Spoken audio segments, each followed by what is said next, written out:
Dua remaja di Kecamatan Selat berinisial IKDY dan IKBA asal Banjardinas Dalem, Desa Duda Selat harus berurusan dengan penyidik Polsek Selat.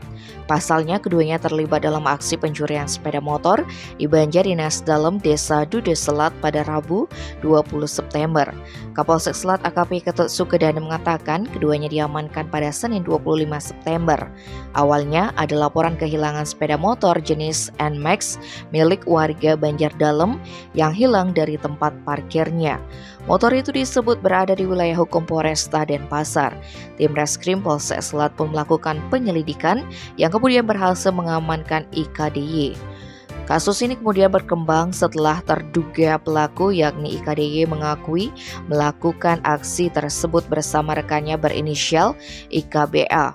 Penyelidikan pun dilanjutkan, pelaku kedua akhirnya berhasil dibekuk di Kabupaten Karangasem, saat itu juga pada malam harinya.